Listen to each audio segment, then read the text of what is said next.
نفل په فرض دي، فرض په اوې دي، او لړو په سودا لړو ها د خیلی پر ورځې لډو کول، د اتوار پر ورځې لډو کول، په کنده کې لډو کول، او بیا په دې میاشت کې لډو کول کار خبره ده کنه. ځوانان په یو غټه غلطۍ کې دا پراته دي. ځوانان ټول عمر مزدوري کوي په سعودي کې، اته ولس کاله تیر کی چې د وزې او وخت راشي بابا له وزې کوي، دا ځوان دا جنت ته نه ځي راته ګرځي شاخې تاخیز وي. ځان نه مزدوري ته کې خدای غر کړی په مسله باندې ځان پوهه کړه. د بابا څخه یو روپۍ نشته، هغه په جیب کې خو د کیلوړي بریک نه لګي، هغه څه یو روپۍ نشته، هغه وزې کوي او تی نه کوي. لاس نه د بدن نه او په جهاد کې په کوم ځای کې د الله په لار کې تکلیف ورسېده او وینه ترې لاړه. د الله د نبي په یو جهاد کې لږه ګوته زخمي شوه، نو د الله نبي ویل ان انت الا اصبع دمیتي وفي سبیل الله ما لقیتي. ګوته یې زخمي شوه، خو د الله په لار کې دا راځي. نو ستا د بدن نه که لږه اینه لاړه، دغه اینه قیمتي ده. او یا مثلا په بدن د زخم جوړ شي د جهاد د وجې نه، او یا مثلا کله چې مونځ کې په دې ګټۍ کې داسې غوټه شانته وشي، یا په بل ځای کې وشي، یا فرض مند کې یا ناس ډېر کې دا طالبان او عالمان په ځای باندې کې ني په دې طرف باندې چې کله د دې پخې په دې طرف باندې غوټه شانته وشي، دا غوټه دار شانه کېږي. دا چې څوک ډېره ناسته کوي د دین لپاره، نو دا الله تعالی ته ډېر خوښ دي.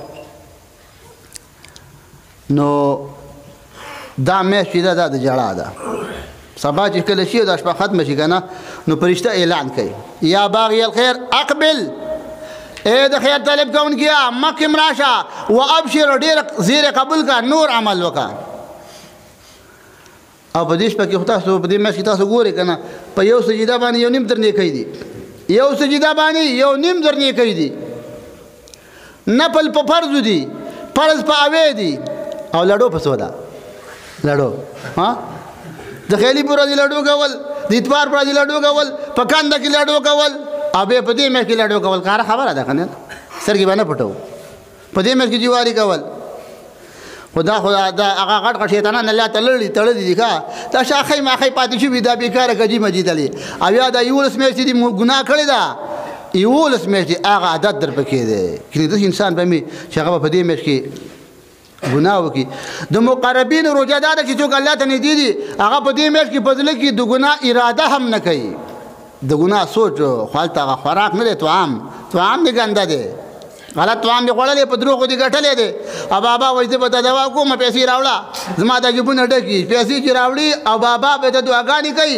ابۍ وایي زه به د لویه روژه نیسم، هغه اوږد مونځ چې کله کله خلک کوي، که نه هغه به مې ته کوم خدای دې ډکې منګولې راوله، خو چې مونځ یا وکړي یا دې ونه کړي. خفه کېږو به نه. ستاسو د هلکان چې په سعودي کې دي او ټلیفون یې کړی، تاسو ته ویلي بچې ته مونځ کې ته تلاوت کې رښتیا ده، یوه خبره رښتیا وکړي، تاسو ته چا ویلي دي؟ خو بچې روپۍ راوړه پلان کې ځای کې دی، روپو ته ضرورت او روپو ته ضرورت دی، روپو ته د ښاماره خدای هله به ته جوړ شي چې په ډېرو خاورو موړ شي، د خاورې نه پیدا یې ستا مړېدل نشته دی. نو د کله کله دا تپوس هم کوه چې بچیه مسافر یې سخت دي، غټه مسله یو بل ده. دا ځوانان په یو غټه غلطۍ کې دا پراته دي. ځوانان ټول عمر مزدوري کوي په سعودي کې، اته ولس کاله تیر کی چې د وزې او وخت راشي بابا له وزې کوي، دا ځوان دا جنت ته نه ځي راته ګرځي شاخې تاخیز وي. ځان نه مزدوري ته کې خدای غر کړی په مسله باندې ځان پوهه کړه. د بابا څخه یو روپۍ نشته، هغه په جیب کې خو د کیلوړي بریک نه لګي، هغه څه یو روپۍ نشته، هغه وزې کوي او تی نه کوي.